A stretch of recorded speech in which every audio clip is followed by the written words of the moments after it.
Hello friends, welcome to Vrindavan PSC. അപ്പോൾ ആദ്യഘട്ട LDC എക്സാമിൻ്റെ ക്വസ്റ്റ്യൻ പേപ്പറൊക്കെ എല്ലാവരും കണ്ടു കാണും. കുറച്ചധികം സ്റ്റേറ്റ്മെൻറ്റ് ടൈപ്പ് ക്വസ്റ്റ്യൻസും അതുപോലെ മാച്ച് ദ ഫോളോയിങ് ടൈപ്പും ഒക്കെ കണ്ടിട്ടുണ്ടാവും അല്ലേ. അപ്പോൾ ആ ഒരു പാറ്റേൺ മനസ്സിലാക്കിക്കൊണ്ട് അവർ ഉൾപ്പെടുത്തിയിട്ടുള്ള ഏരിയാസ് മനസ്സിലാക്കിക്കൊണ്ട് നമ്മൾ ഇന്ന് കുറച്ചധികം സ്റ്റേറ്റ്മെൻറ്റ് ലെവൽ ക്വസ്റ്റ്യൻസും മറ്റു കാര്യങ്ങളൊക്കെയാണ് ഡിസ്കസ് ചെയ്യാൻ ഉദ്ദേശിച്ചിരിക്കുന്നത്. അപ്പോൾ ആ ഒരു പാറ്റേണിലാണ് നമ്മൾ ഇന്നത്തെ വീഡിയോയിൽ ഡിസ്കസ് ചെയ്യാൻ പോകുന്ന ക്വസ്റ്റ്യൻസ് സെറ്റ് ചെയ്തിട്ടുള്ളത്. ഓക്കെ, ഇതിൽ match the following type again പറയുന്നു, സ്റ്റേറ്റ്മെൻറ്റ് ടൈപ്പും ഇൻക്ലൂഡ് ചെയ്തിട്ടുണ്ട്. അപ്പോൾ വീഡിയോ മുഴുവനായിട്ടും സ്കിപ്പ് ചെയ്യാതെ കണ്ടേക്കണേ. ഇഷ്ടപ്പെട്ടാൽ ലൈക്ക് ചെയ്യാനും ഷെയർ ചെയ്യാനും മറക്കരുത് കേട്ടോ. അപ്പോൾ നമുക്ക് ആദ്യത്തെ ചോദ്യത്തിലോട്ട് പോകാം. താഴെ തന്നിട്ടുള്ളവയിൽ VO ചിദംബരപ്പിള്ളയെക്കുറിച്ചുള്ള ശരിയായ പ്രസ്താവനകൾ തിരഞ്ഞെടുക്കുക. കപ്പലോട്ടിയ തമിഴൻ എന്നറിയപ്പെടുന്നു. 1907 സ്വദേശി സ്റ്റീം നാവിഗേഷൻ കമ്പനി ആരംഭിച്ചു. തമിഴ്നാട്ടിൽ സ്വദേശി പ്രക്ഷോഭത്തിന് നേതൃത്വം കൊടുത്ത വ്യക്തിയാണ്. ഓക്കെ, ഇതിൽ ആദ്യത്തേത് എല്ലാവർക്കും അറിയാം, അദ്ദേഹത്തെ കപ്പലോട്ടിയ തമിഴൻ എന്നാണ് വിശേഷിപ്പിക്കുന്നത്.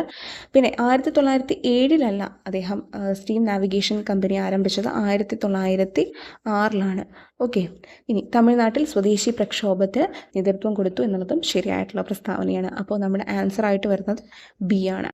ഇനി അടുത്ത ചോദ്യം, താഴെ തന്നിട്ടുള്ളതിൽ ശരിയായ ജോഡികളാണ് കേട്ടോ. ജോഡികൾ തിരഞ്ഞെടുക്കുക.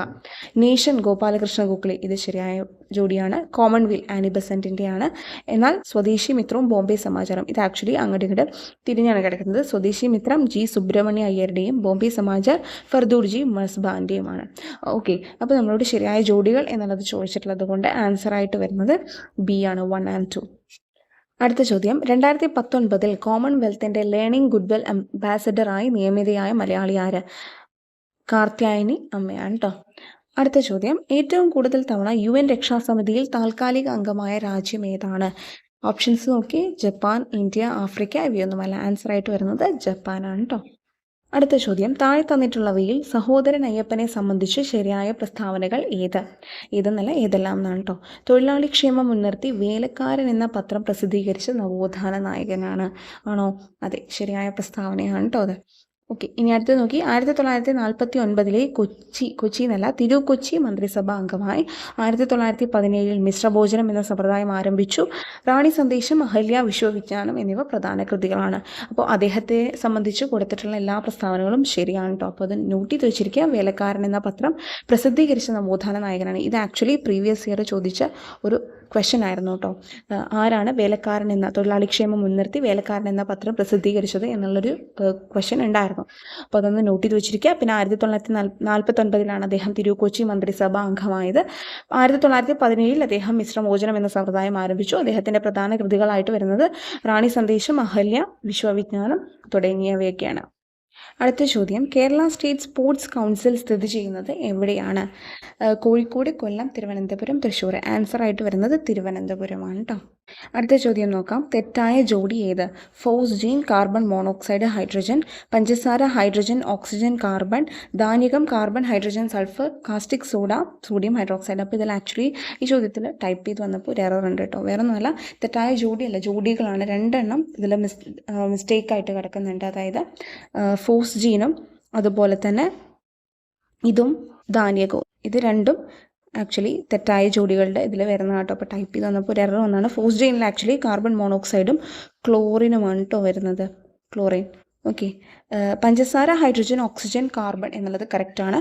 ധാന്യകത്തിൽ കാർബൺ, ഹൈഡ്രജൻ, സൾഫർ അല്ല വരുന്നത്, പകരം ഓക്സിജൻ തന്നെയാണ് കേട്ടോ. അപ്പോൾ ധാന്യകത്തിലെ കാർബൺ, ഹൈഡ്രജൻ, ഓക്സിജനാണ്. അതുപോലെ പഞ്ചസാരയിലും കാർബൺ, ഹൈഡ്രജൻ, ഓക്സിജനാണ്. കാസ്റ്റിക് സോഡ സോഡിയം ഹൈഡ്രോക്സൈഡ് തന്നെയാണ്, NaOH. അപ്പോൾ ഇതിൻ്റെയൊക്കെ ഇങ്ങനെയുള്ളതിൻ്റെയൊക്കെ രാസസൂത്രവും അതുപോലെ തന്നെ രാസനാമവും പഠിച്ചു വെക്കണം കേട്ടോ. അപ്പോൾ ഫോസ്ജീൻ ഒരു വിഷവാതകവും കൂടിയാണ്, എല്ലാവർക്കും അറിയാലോ.